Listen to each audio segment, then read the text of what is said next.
Les sujets du jour de la revue fiduciaire.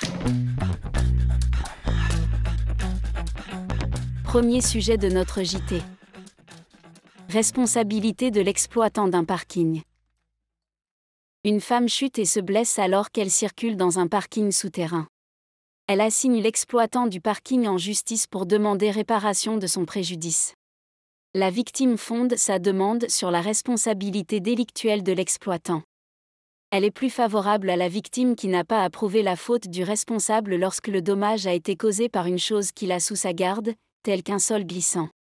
La demande est rejetée par la Cour d'appel, selon laquelle la victime aurait dû agir sur le fondement de la responsabilité contractuelle de l'exploitant.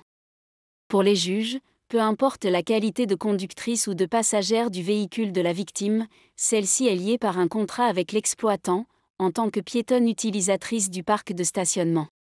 Faux, répond la Cour de cassation.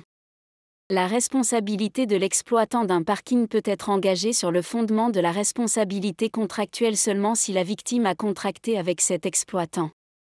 Sa responsabilité sera engagée sur le fondement de la responsabilité délictuelle si la victime est tierce au contrat de stationnement. Dans cette affaire, en l'absence de contrat entre les protagonistes, la victime peut donc demander réparation à l'exploitant sur le fondement de la responsabilité délictuelle du fait des choses que l'on a sous sa garde. Deuxième sujet de notre JT. Taxe sur les immatriculations de véhicules. Une taxation intervient lors de la première immatriculation d'un véhicule de tourisme, sous la forme d'un malus CO2 voire d'un malus au poids.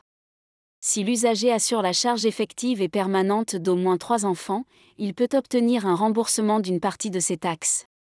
Ce remboursement est désormais limité à une fois tous les 2 ans. Un nouveau formulaire de remboursement numéro 1712 SD doit être rempli pour en bénéficier. Il peut être adressé à l'administration via la messagerie sécurisée de l'espace particulier sur impo.gouv.fr, au plus tard le 31 décembre de la 2e année qui suit l'immatriculation du véhicule. Troisième sujet de notre JT. Aide du CSE ou de l'employeur au financement de services à la personne.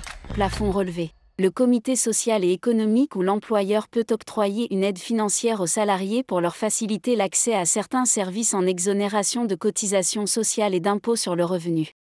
Un arrêté publié le 25 janvier 2024 officialise le relèvement du plafond de cette aide financière. Comme prévu, il passe de 2 300 € à 2 421 € par année civile et par bénéficiaire à compter du 1er janvier 2024.